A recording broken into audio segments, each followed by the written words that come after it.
Welcome back to the Personality Hacker Podcast. My name is Joe Mark Witt. And I'm Antonia Dodge. So Antonia and I just got back from a little trip last week, a multi-day trip. It was actually really fun. We got to go to a personal growth workshop, and then we took some time, a couple days for our anniversary, to go and do some exploring of some historical landmarks. We went to Monticello in Virginia, which is really interesting to see Thomas Jefferson's very eccentric house he built back in the 1700s, 1800s.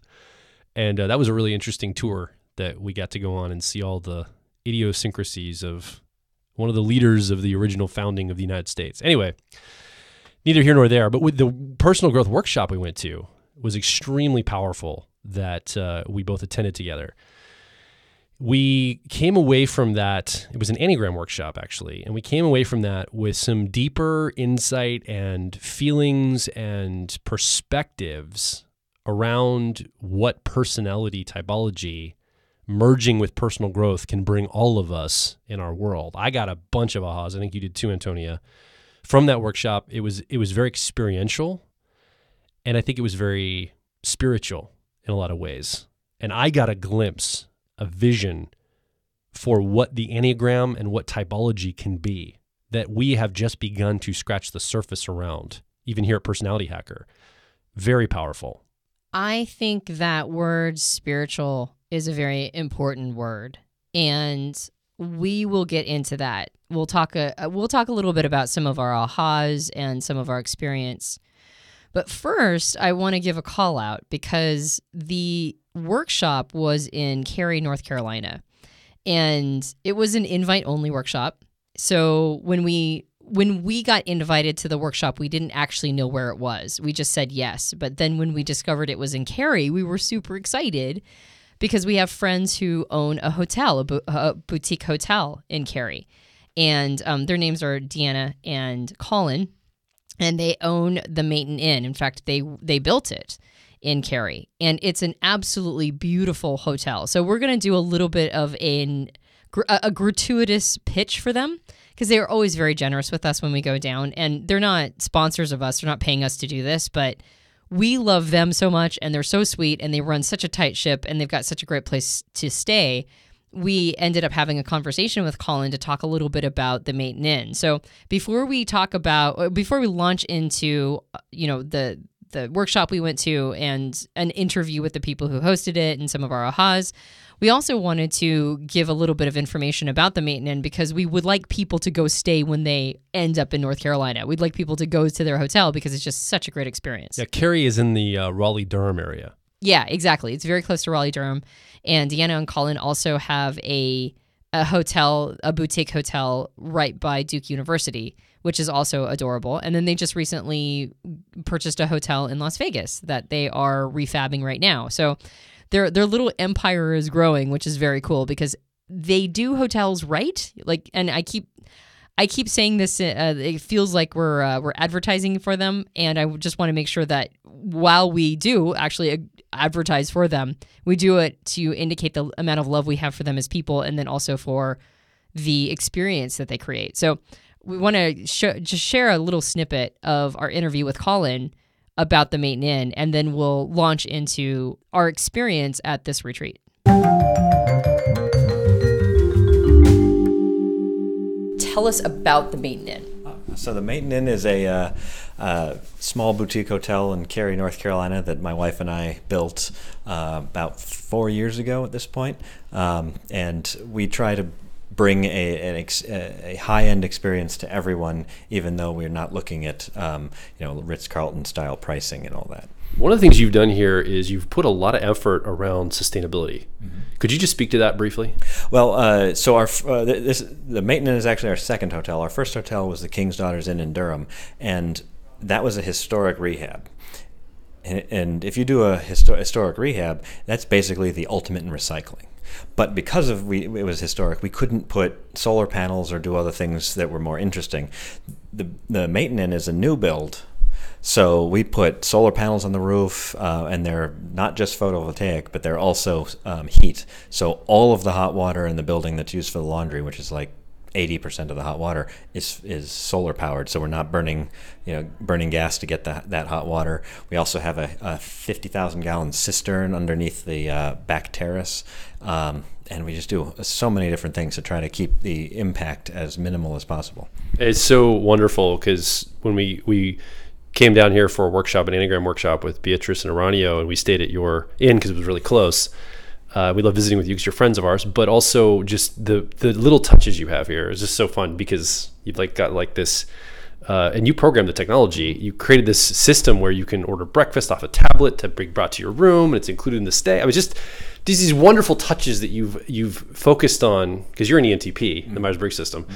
These little touches you focused on as leverage points to make the experience so wonderful. Yeah. And it's things like, in addition to what you mentioned, little details like turn down service. Like that's something that we learned when our first hotel is 17 rooms. It's actually more of a bed and breakfast, but in bed and breakfast, it's very common to do turn down. Most hotels got rid of it unless you're paying extra.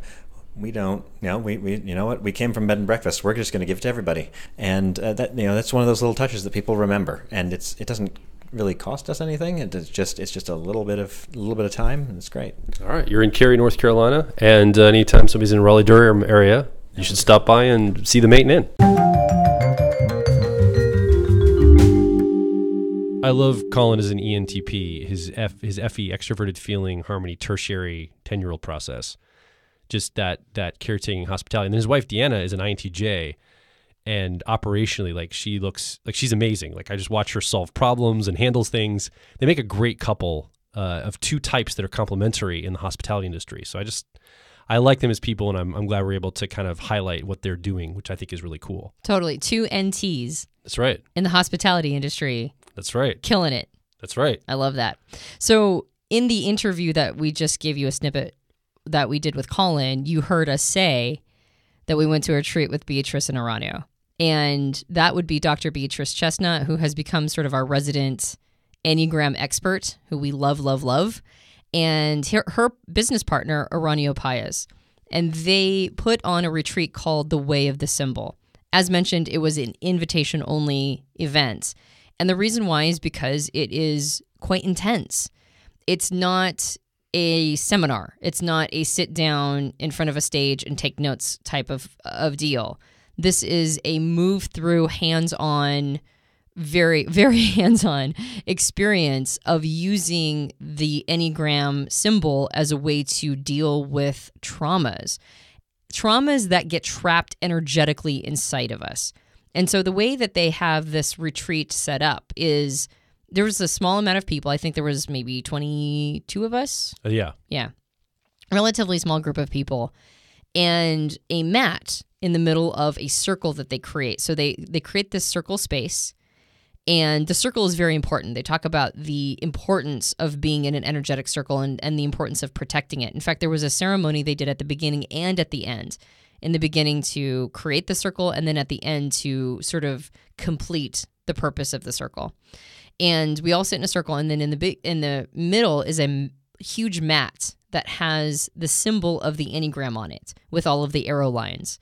And they walk you through your type. You come stand when it's your turn to walk through your stuff or do your stuff, which it's deep inner game work, by the way. You start out standing on your Enneagram type, your number, and then they use the arrow lines as almost what they call a time machine, which is a way to access early traumas, early experiences, and then move forward with the arrow lines to get a glimpse into your future. It's really it's a stunning display. It's really a beautiful technique that they have come up with in order to deal with all of this stuff energetically. Yeah, for example, I'm a 6, and so the airlines, I stood on 6, I accessed some things I was working on, and then I went back to 9 to shore up some inner power and things of this nature, some imagination, some breath work, some energy movements, and then brought back to 6 and over to 3, which was my future, and the work that I have to do in projecting images and becoming more achievement-focused, all these different things. And I'm overgeneralizing because it's very experiential. I'm trying to explain something, explicate something that needs to be experienced, quite frankly.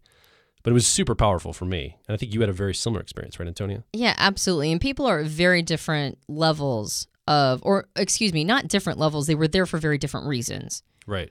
Some people were there clearly for, trauma work to help heal some of the traumas that had gotten trapped in their body.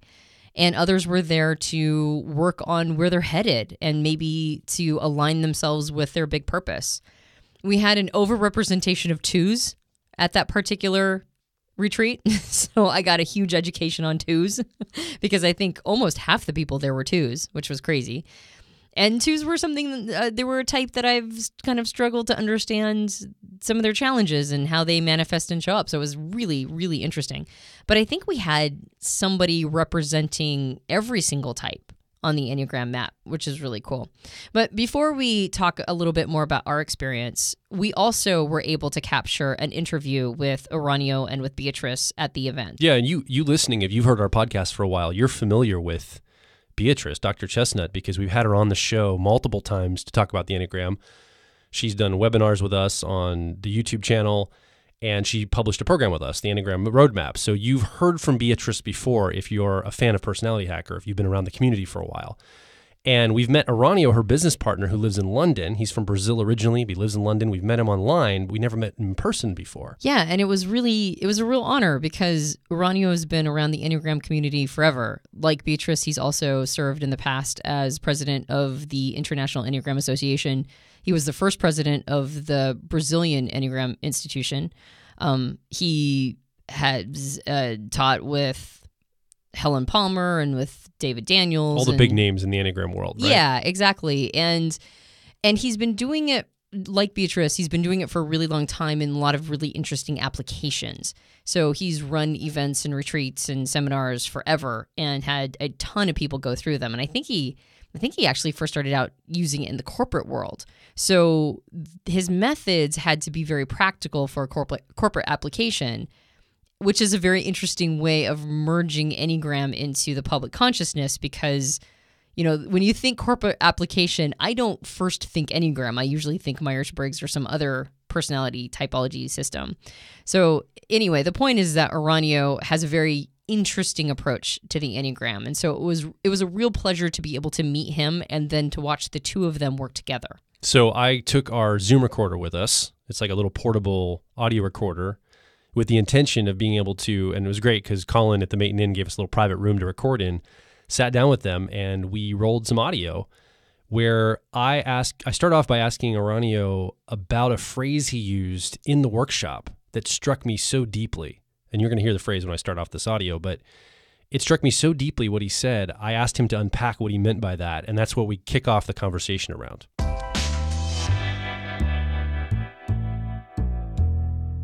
You, Uranio, were talking about, you said this phrase during the workshop that we just got through, where you said, spiritual work without psychological work is dangerous. Psychological work without spiritual work is incomplete. Right. And that resonated so deeply with me because I'm getting a sense of just how spiritual the Enneagram system truly is. I think both of you could address this or speak about this, but can you unpack that a little bit more? What do you mean by that when you say that, I guess? Right. I think, thank you for raising this question because I think it's about time that all of us see psychological and spiritual development as one thing. These two things have been put apart for way too long and sometimes seen as two complete different animals. And they shouldn't, in my view, because they are part of our more integral development. And I see all the time, and I think B will agree with me, that some people bypass, do what we call spiritual bypass, going for wonderful spiritual experiences of any way, shape, or form and any method, but without doing the hard work of touching wounds and traumas and working on the necessary content like dealing with mother and father complexes and so on, while other people get too much involved in psychological development, and they try to find wound after wound, and they never go to a more transcendental aspect of healing, which has to do with spirit. Some people are stubborn and they don't go to that sensation and they just stick with what they know. And by the way, people need to shift to other forms of work, techniques, and professionals. Even your therapist, is it still working like it did years ago? Or are you just in a comfort zone? Yeah. So for me, there's a very deeply personal answer.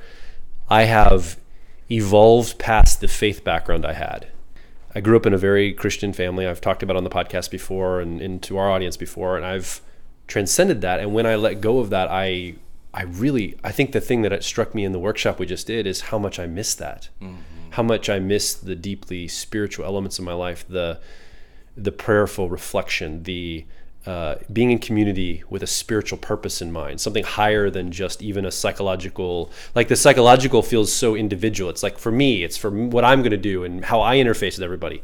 But the spiritual reconnects it back to some kind of a community focus for me. Mm-hmm. Like it feels back to that communion, not just with myself and the people around me, but there's a higher purpose or a higher being or a higher, I don't want to put God or a label on it, whatever that is, that essence that we all have a sense of. There's almost a, in my Christian days, I would have called it the vacuum in the heart, like what kind of. Exactly, it's like, a good word. Yeah, and it's like this void that we are always tempting to fill. And I just thought, well, that's BS that my mind made up when I was a Christian, right? That I didn't really know that is so much more than just a faith background I had. There is an actual spiritual component to a lot of this. The question of the etymology of why there's a split and people split those two things. I think it's in part what you said, that the spiritual without the psychological is dangerous. And there might be an instinct for that people know if they follow the wrong, quote unquote, wrong spiritual, that there's danger in there. And so then you have to diagnose what is the right spiritual for you. And I think for me, one of the big things that's come from me learning more about not just my Enneagram type, but specifically my Enneagram subtype. Learning that I was a 3 was interesting. Learning that I was a sexual 3 was a game changer. And I think in part, based on conversations that we've been having today, the way that I access spirituality is through that sexual subtype piece. Like the most transcendental that I get is in a sexual experience, even not a physically sexual experience, but a bonding, like an energetic like something comes through the creative experience. Mm-hmm. And so we were talking about that concept of like, I do it through actual physical sex, but I also do it in coaching when I feel almost like a merger of myself and the person I'm coaching, and they're getting all these ahas and breakthroughs. It feels transcendental to me, but union. Union. Mystical union in spirituality also. Yeah, mystical union. Yeah, it feels mystical, and a word that you've been using a lot is sacred. Yeah. It feels sacred and mystical. And from my faith background, there's no way I would have been able to access that level of spirituality because like basically it was very sterile when it came to anything sexual. Mm-hmm. So I was missing a huge spiritual piece until I figured that out. So I think it might be a combination maybe of that instinct that we know that it could be dangerous if it's the wrong path. And also maybe some of us aren't able to access our individual spirituality because it's done through a different modality than maybe has been introduced to us in the past. What would you say? Well, I think this is going back a little bit, but I think that the interesting thing about the Enneagram is we can talk about it in psychological terms or in spiritual terms or in both at the same time or neither. We can talk about it in practical terms as we do when we use it in business. But I think when we want to especially do deeper work with the Enneagram, and especially the work Uranio and I do together, is helping create a space for people to really take their Enneagram insights to a much deeper level. The question comes up of how do we do really deep work and what does that take?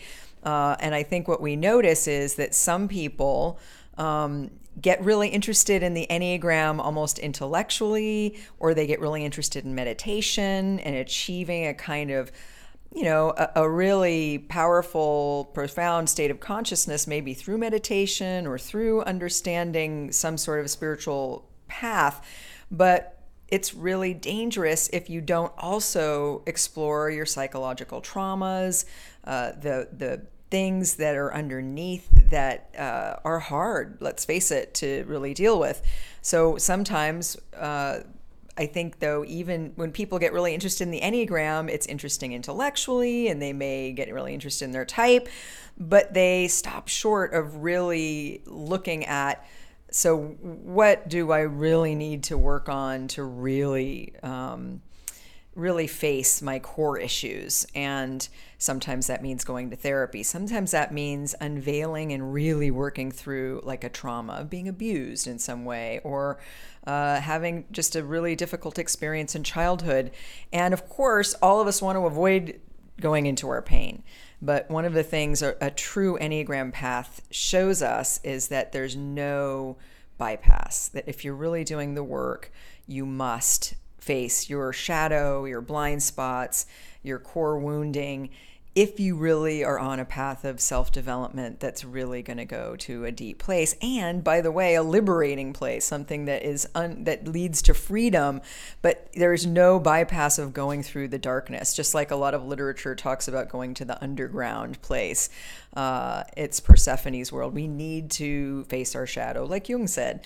And so I think that's so important. And so it's part of what we teach when we teach the Enneagram in a deep way. And although some people aren't oriented to a spiritual path, on the other hand, or maybe they've been turned off by religion, they aren't a believer in something higher, it's important to say that the Enneagram also is a profoundly spiritual tool. And it's, again, we want to give opportunities for people to access higher states of consciousness, but also their higher potential through transcending their ego. And I think what Joel said is really important, because oftentimes that is done in community, and it brings you closer to other people as it brings you closer to your higher self. But of course, psychological work can also be done in community, and we do that as well, as you both have just experienced. But I don't know if I answered your question, so let me know. That was a long detour, so let me know if there's a question that you want me to speak to. This was one of the most bizarre and beautiful experiences of my life. It was more advanced. It wasn't, it was an invite-only event, just because there's a lot of trust that has to be built and developed and rested into with all the people who are there. So it's a small group, about 20 people.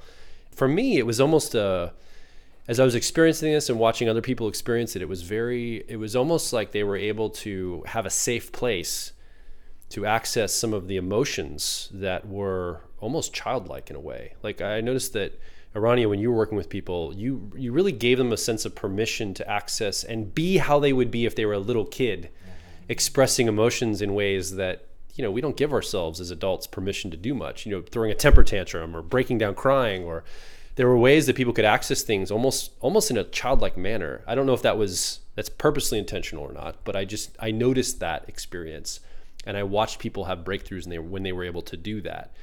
Again, it's kind of weird and like different, right? It's a very different experience. I'm sure you can appreciate that. I'm not picking on you around it, but yeah, I think that most people get to know the Enneagram as a typology and the system of 9 personalities, or 27 subtypes, or 54 instinctual sequences matched with the 9 types. But the Enneagram is much more than that. And if you look at the Enneagram symbol, one of the things it is, but we don't talk much about, is a time machine. So if you follow the way of the arrows, going first against the arrow, you go back in time. Potentially, that facilitates a regression, like to childhood. And when you go with the arrow, if you look at the Enneagram's diagram, you can see that it has arrows, and each type has 2 connecting points with arrows, but one is against the arrow and the other one is with the arrow. So if you go with the arrow, you go to the future.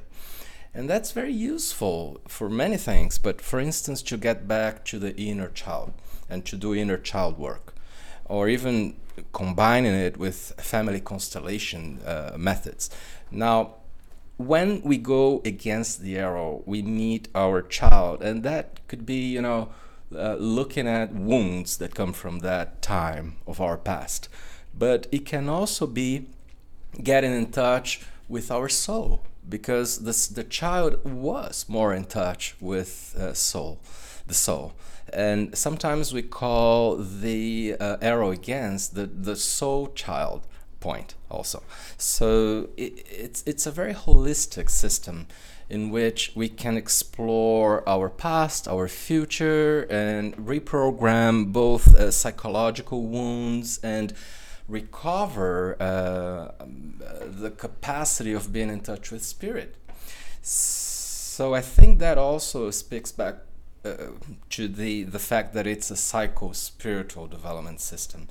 Now, if it's experienced physically and energetically, it makes more sense for most people. It gets more, all development gets more embodied, incarnated, and that's also very important. And sometimes while doing this work, half an hour after having done the work, people even don't remember cognitively what happened because it's very intense, but their bodies will remember when they need that wisdom and that experience. We need to trust more the body, I think. I think we've disconnected way too much from the body. We are all a mentally dominated society, but then we started talking more and more about emotional intelligence. Now, what about start talking about instincts and body, again? Yeah. Right. I've noticed that in my life. Some of the work I've done is reconnecting to my body. And I remind myself that my brain doesn't just live in my head. Like my entire essence is connected holistically. Like there's actual neurons in my stomach and in my heart. And I think that our bodies and our minds are so interconnected that we, in the West especially, would love to see them isolated. They're not. And using that as a metaphor, I also think in terms of the physical and the spiritual, that we think they're disconnected, and they're not. Like, again, that's deeply personal to me. I'm not saying that's something somebody else has to believe or see, but that's just how I see it because of those experiences of seeing the integral nature of my mind and physicality. Mm-hmm. And also, we sometimes say that finding out type on the Enneagram is a way to go beyond it, not to be as limited by it than before. And sometimes we also study the Enneagram in terms of the 3 centers of intelligence: head, heart, and body. And we say, oh, this is a head type, this is a body type, this is a heart type. But why do we say that? It's so that the person understands that she's been relying much more in one of the centers than on the other 2. And Gurdjieff, one of the pioneers of the Enneagram decades ago, would say that any human being using only 1 or 2 of the 3 centers was not a human being, was a subhuman being. So becoming a human is using the 3 centers. So head types like you and me, Joe, using the body and using the heart. And that brings us a whole new life experience. Absolutely.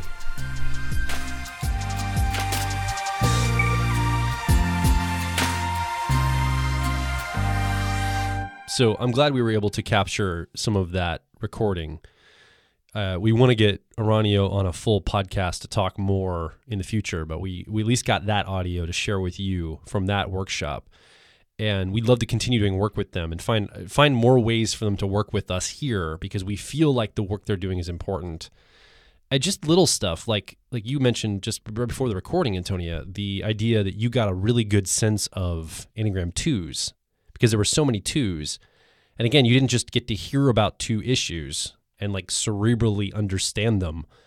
I watched 2s like confront their shadow selves in front of me, break down crying, having emotional releases and intense experience. In fact, one woman had such an intense experience, so loud, she was yelling, confronting her inner child. She was giving herself permission to be upset and yell. It like disturbed the class in the next room. They had to come over and be like, guys, can you keep it down in here?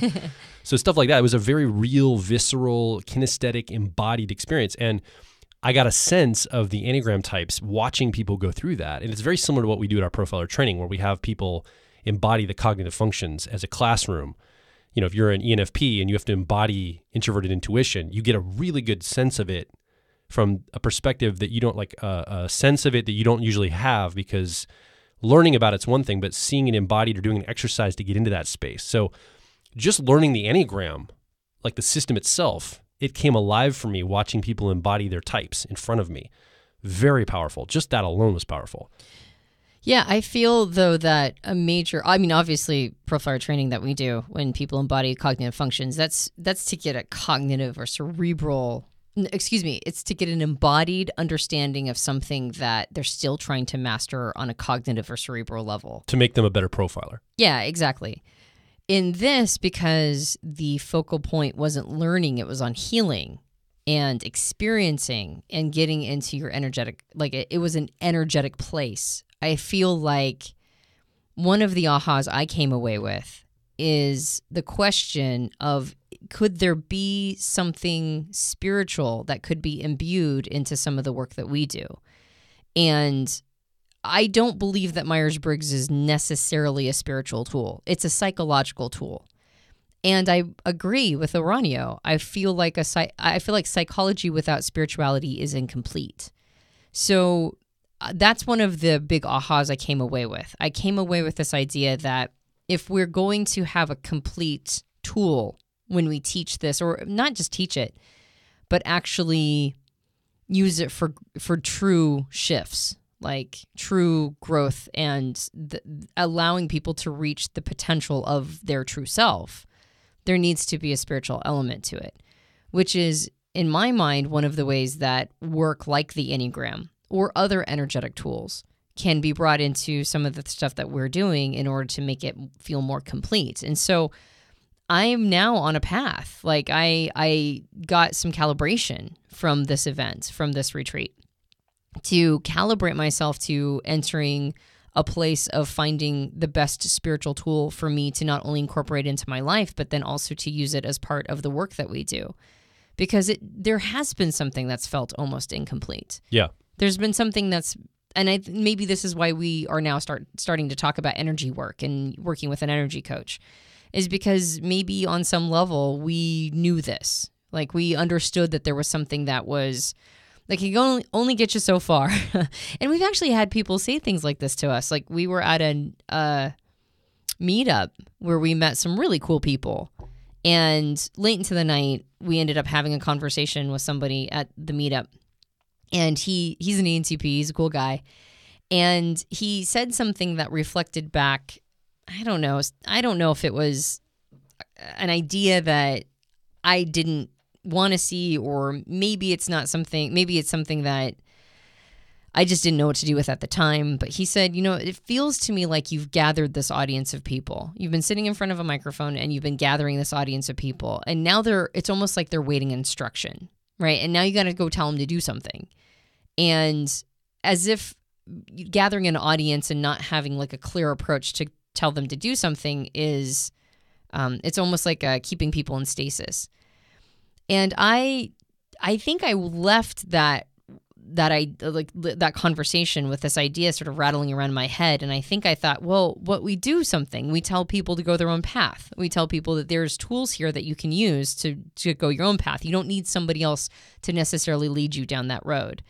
But I'm wondering if one of the reasons why there's a sense that we're keeping people in churn, like any audience that we've gathered, and that they're still sitting there anticipating and waiting for something next, isn't because we're supposed to lead people in a specific way or a specific direction, but that we're missing a tool in the toolbox. We're missing a spiritual component that would actually help complete some of these resources. And that way, when people do follow their own path, they have a complete toolbox. But there's been something missing because we don't broach that very much, and probably in part because of our past. Well, it surprises me. You speak to that, our past, because we both come from deeply religious, spiritual, backgrounds, faith backgrounds.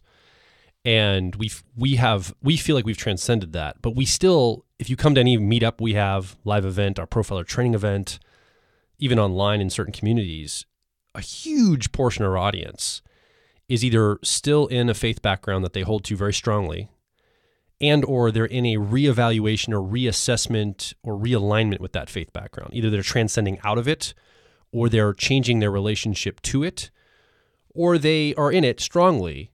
But most of the audience, I'd say over 80% of people that listen to Personality Hacker and in the community have some experience with a faith background.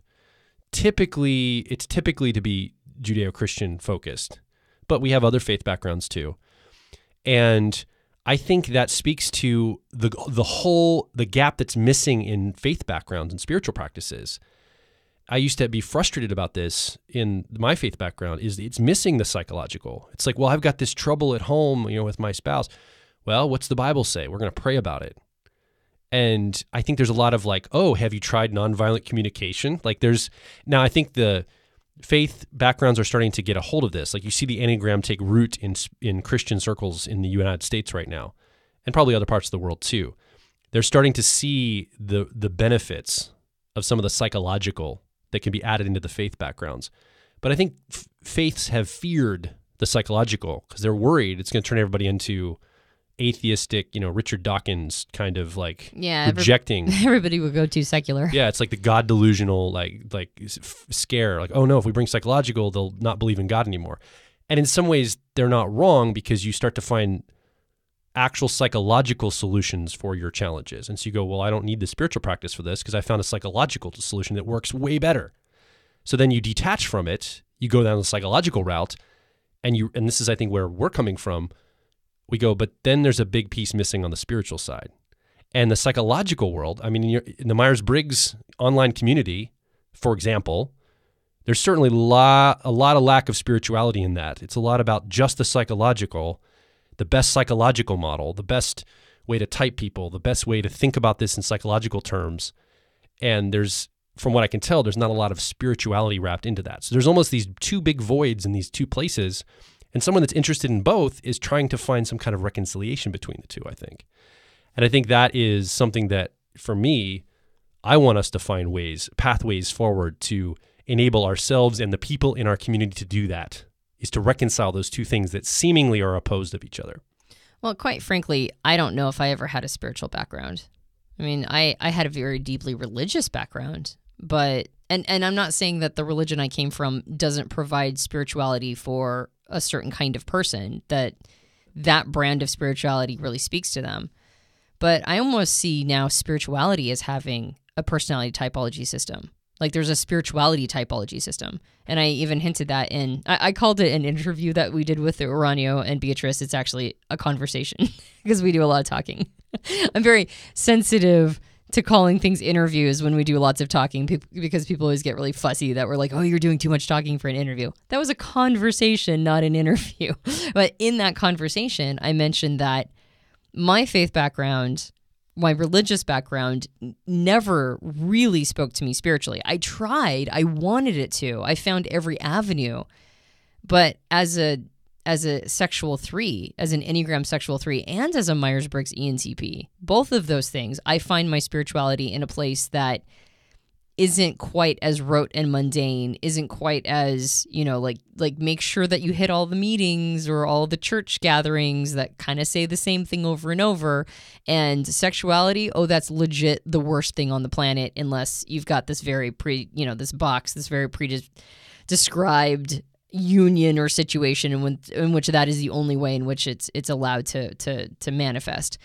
And so I'm now really understanding that my spirituality comes from that sexual instinct, and that is legit changing how I see everything. It's really changing my path, is to accept that part of myself and recognize that sexual merger, doesn't just simply mean sex. It means anything that comes from, if I'm going to talk about it in chakra terms, anything that comes from the sacral chakra. And the sacral chakra is just as much about general creativity as it is about, reproductive creativity. And so honoring that, like really accessing my sacral chakra, really accessing creativity as a spiritual pursuit. This is a very paved road in front of me. Like for thousands of years, there have been other sexual subtypes that have found spirituality down this road. It's just that was always a path that was unavailable to me, or at least I believed it was, and I didn't give myself permission to go down that road. But now I'm like, I have to go down that road. So a part of me wonders if what could be sort of a burgeoning technology that comes out of this is spiritual types, right? What are the different spiritual personality types? What's the kind of spirituality an individual and their wiring and their predispositions, how do they need to interface with the divine and the sacred?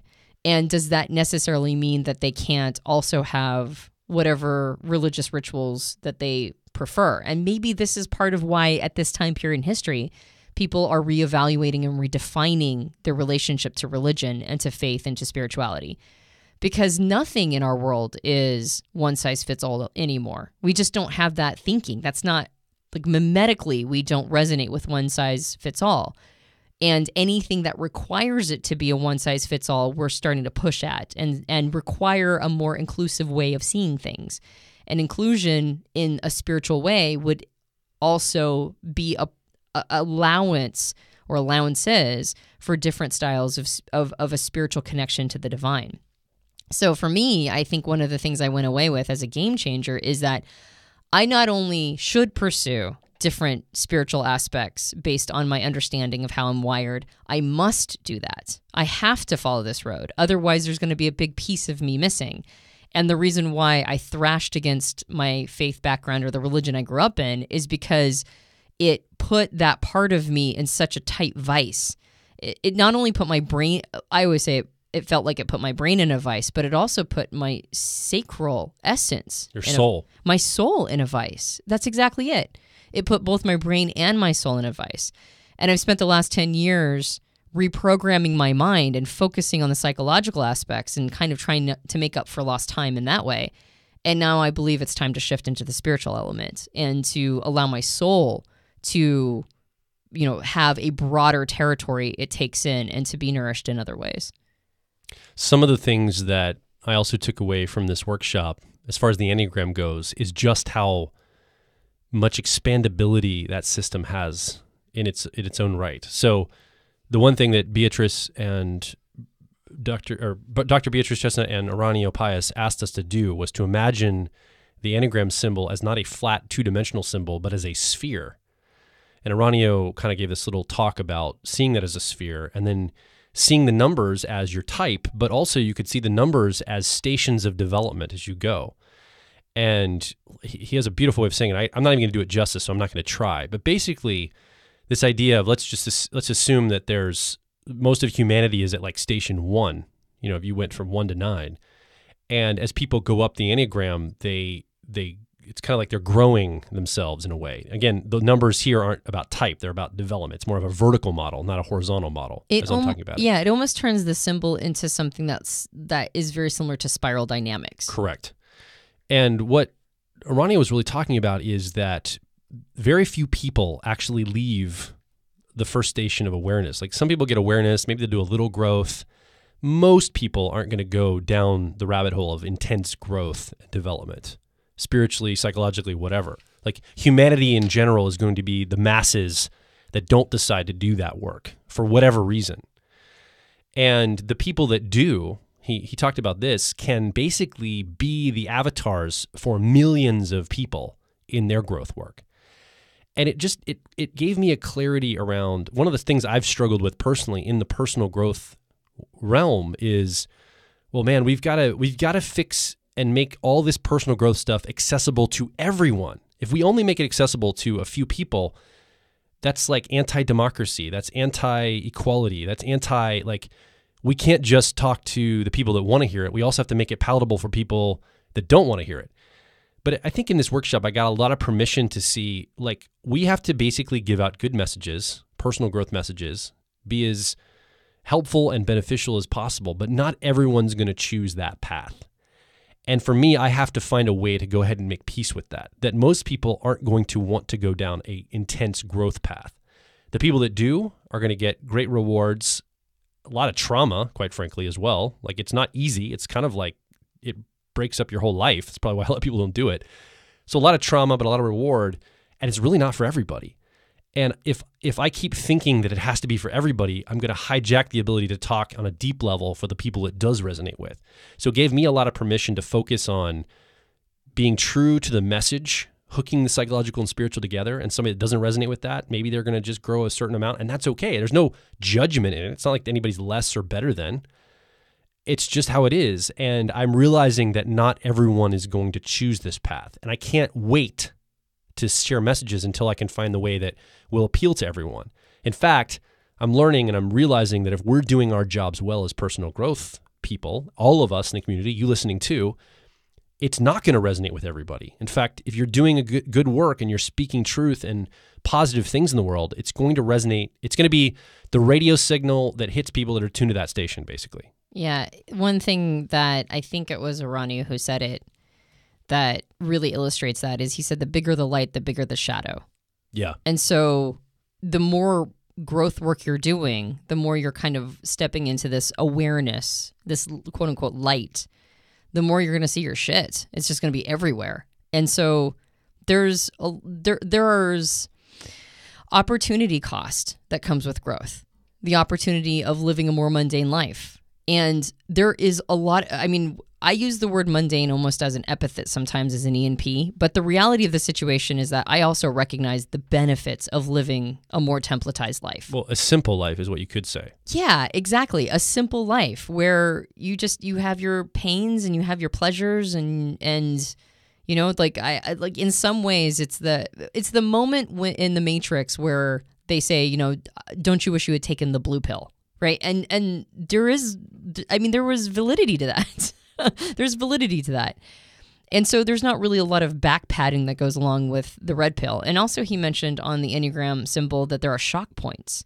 And the shock points are very destabilizing for people. In a vertical model, again. Exactly. If you look at the Enneagram as almost a variation of spiral dynamics, but not that model, but seen as a similar setup, then there's shock points that come through like level 6 or level 3 and level 6, and the shock points are they almost destroy your life when they happen. So there's, you know, like sometimes it just happens to you. Like I feel like I've gone through shock points. I don't really feel like I chose it. Like it kind of feels like it happened to me, but the reality is I guess I did. But it certainly wasn't a pretty time of it. It was quite distressing. And so there's nothing necessarily noble about these choices. It's just the choices we're making because it's almost like you can't not make them. Some people are driven to make a ton of money. There are people who make so much money that they never have to, like their great-great-great-great-grandchildren would never have to work a day in their life. They've made so much money, and yet they're still driven to make money. That's almost a pathology, right? And they're just driven to do it, and that's just part of who they are. There are some people who are driven to write books, right? Stephen King, I think, is one of those people. Never has to write another book a day in his life, but he's compelled and feels a compulsion to write. And I would say people who get really down the rabbit hole of personal development are almost compulsively like that. Like, it's almost like you don't choose it. It chooses you. And so there's not necessarily anything noble about it, but doesn't matter. It chose you, and now you're here, and now you've just got to keep going down this rabbit's hole of personal growth. And just like the person who's compelled to make money actually generates a lot of wealth in their behalf and others. Quite frankly, the people who make a ton of money, regardless of whether or not you buy the concept of trickle-down economics, they generate such massive amounts of resource in the world that now that resource is available in general. And so now that resource exists, and now it can exist for all. Right, in some capacity, even if they're quote unquote banking it, they provide jobs. They provide just like they have unearthed these resources to now exist. The person who feels a compulsion to write, now there's these books in the world. There's these stories. There's entertainment availability, and those that feel a compulsion to do personal development and growth are kind of similar. They generate a spiritual resource. They generate an energy that now is available to the world in general. And then I think everybody benefits from. It doesn't necessarily mean that they're more honorable for doing it, but it does end up having a positivity, like a net positive in the world for those who just have to keep going down that rabbit's hole. The other thing that Uranio said in that little snippet of audio that also spoke to me is this notion that we, especially in the West, are so focused on the mental models. We're so cerebral. We're heady. We think about things. It's all about the logic behind things. And I think the baby boomers really pushed forward this idea of emotional intelligence. In the 1960s, I think the hippie movement, the human potential movement of the 70s was this idea of, look, it's not all about learning math to build an atom bomb to beat the Russians, at least here in the United States. There's more to life than that. Like, there's emotional stuff. We can have more equality. We can have women in the workplace. We can, like, there's like an emotional model of things that started to emerge. And I think it has led to a better world. We have the mental model that we came from, kind of that modernism. We added in an emotional model, which I think is good. Obviously, as a feeler, I'm going to think that's good. But Uranio said that we still are struggling with the instinctual level of things. The body itself, the primal, almost if you looked at in like a triune brain theory, we were so focused on the neocortex. And then we said, but we got to have the mammalian brain in here too, guys. We can't just you can't logic your way through everything. It has to have some empathy and some emotional intelligence. We brought the mammalian in. But we're still struggling bringing the lizard brain in. We're still struggling bringing the instincts in, the responses. In fact, I would argue that society is going against the instincts in a lot of ways. Like things that used to be a given primally, like wired biologically, are in question now. Now, whether you agree or disagree with how those questions are answered, you have to at least acknowledge that we're asking questions on the instinct level, like fundamental things about the biology itself. And so I think maybe that's why those questions are coming up so much right now in our world, is because we're ready to start addressing the instinctual level of our lives. We've gotten so far away from it for so many years that we're like, there's a piece of us that's missing. So it's interesting that as we talk about spirituality, which seems higher up than even the logic head, it seems even more than cerebral. In a way, it's more instinctual. It's more to the root of who we are fundamentally, like the very fabric of us as humans, as a person, as a corporal being, that instinct that comes with it. Those two things are almost like a horseshoe that's looped back on itself or something. Those things seem closer together than they, I think, seemingly appear on the surface. Yeah, like the animal and the divine Yes. are two sides of the same coin. I'd agree. And I'm glad you mentioned instincts, because there was one thing that I wanted to mention that's a little less heady than what we're talking, a little less, like conceptual, that they were talking about specifically with the Enneagram instincts that really struck me. That when it comes to the instincts, now the instincts, we've talked about this in other podcasts, so feel free to go check out another podcast if you want to get a bit of a deeper dive. But the 3 Enneagram instincts are social, sexual, and self-preservation. And the social instinct, your social instinctual, it's more about relationships, bigger, broader relationships, how you survive based on having a tribe around you. The self-preservation is a little bit more about your physical, like protecting your actual safety, your physical safety, and anything that might bleed out from that. And then the sexual or the one-to-one instinct those are survival strategies based on bonding and merging and having relationships with individual human beings. And all of them are very important. Like there are instincts because for 150,000 plus years, we've been using these as ways to get along in the world. And so they're very deeply a part of our human nature. And you'll have them in an instinctual sequence. So one of them will be your dominant, the next one will be your support, and then the third one is the repressed. And understanding your dominant instinct, like I said, as a sexual, knowing I was a 3 was interesting. Knowing I was a sexual 3 was a game changer. And I've just mentioned all of the elements of like my spirituality is probably wrapped up in my relationship with that dominant instinct of being a sexual subtype. My second one, I guess you could call it like an auxiliary or a support, is self-preservation.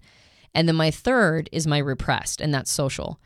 And one thing that was reiterated a lot during the Way of the Symbol is that your third one isn't your blind spot. It's your repressed.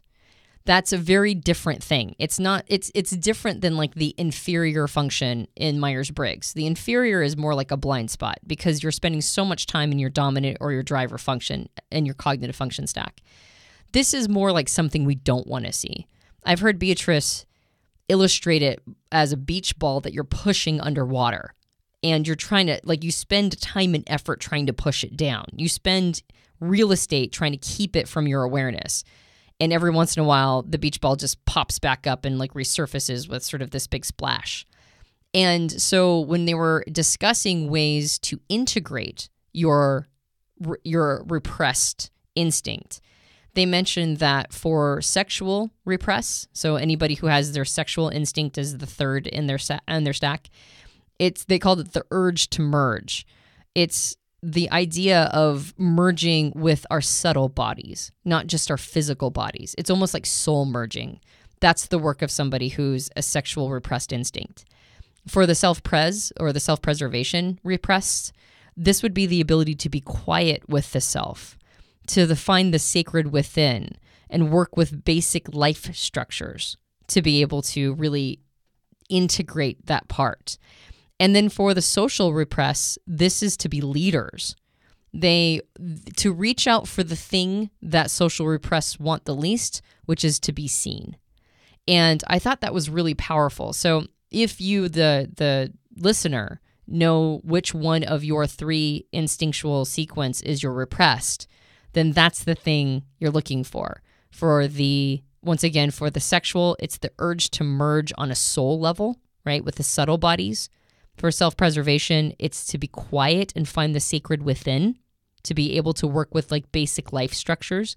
And for the social repressed, it's to be leaders and to be willing to be seen. Yeah, it's kind of like we talk about the aspiration in the Myers-Briggs system in your CAR model or cognitive function stack, that 4th position, inferior 3-year-old process. We've talked a lot about it being your aspiration. It's where you might get inspiration to do something in the world. And I think there's some aspirational elements to this instinctual sequence as well in a person's psyche or character. For me, I have a self-preservation repressed, and I've noticed in the past few years, I keep getting these impressions that not for my own individual survival, but to speak about humanity's survival, like on a grander scale. And what do we have to do as a society, as a globe, to survive coming challenges? Like that's kind of a theme that keeps bubbling up.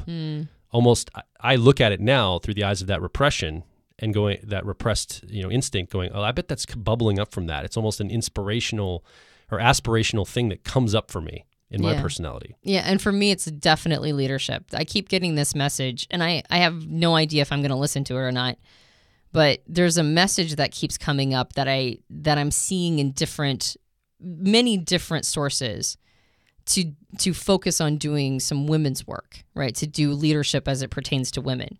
And I actually really hate that message. Like, I don't want to do it. Like, this is something I'm trying to make peace with. And I'm like, you know what? I'm going to go find my spirituality, and maybe something in that will refine the whole concept. Because you think women will hate you.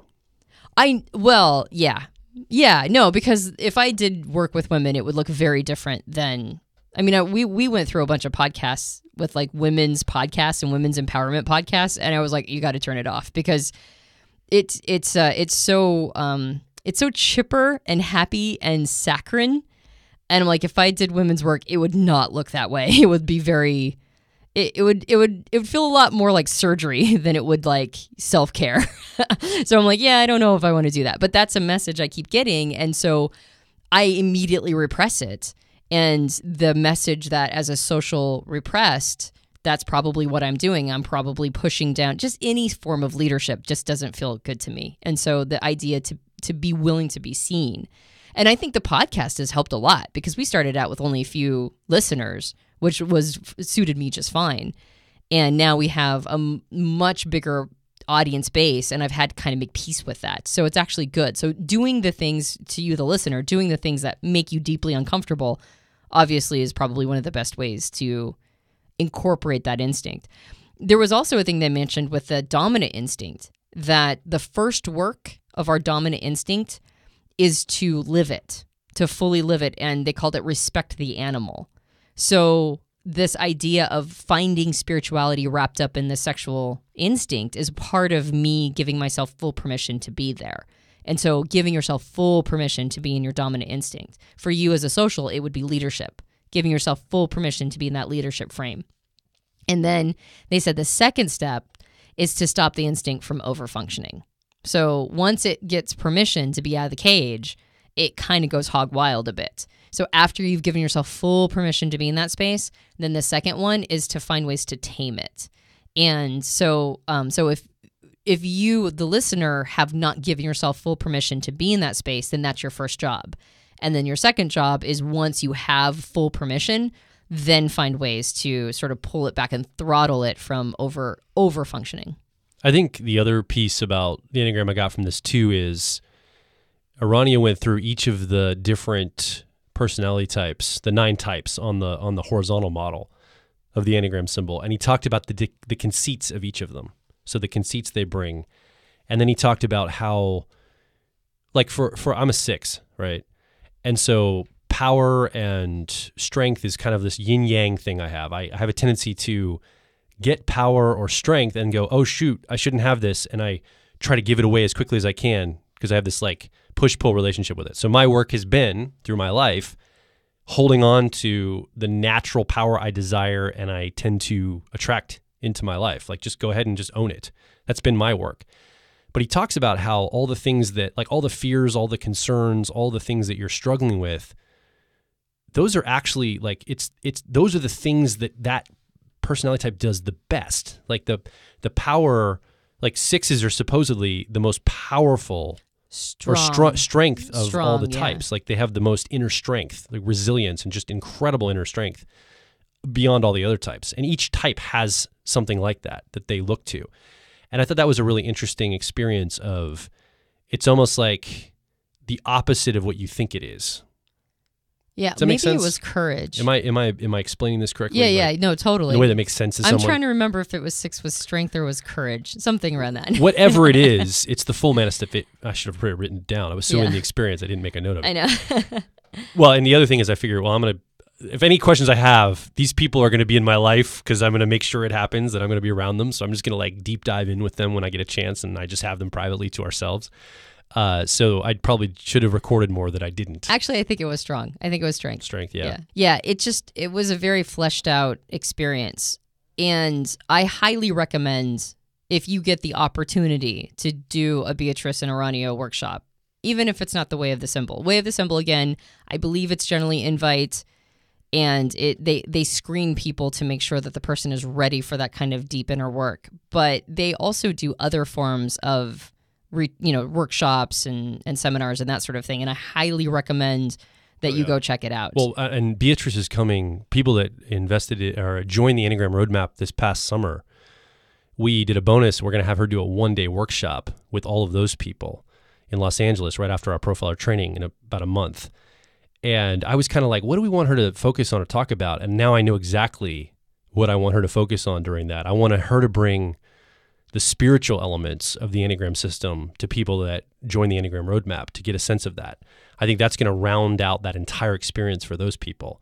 So I'm very excited for what she's going to be bringing soon, because I think that hooking that up is part of what we can add to the Enneagram Roadmap and the Enneagram work that we're starting to do here at Personality Hacker to connect that spiritual, because I really do see that's where it's headed, like the spiritual piece of it. Yeah, no question. So Beatrice and Uranio also have a lot of resources online. We highly recommend you go check them out. We'll provide links underneath the podcast.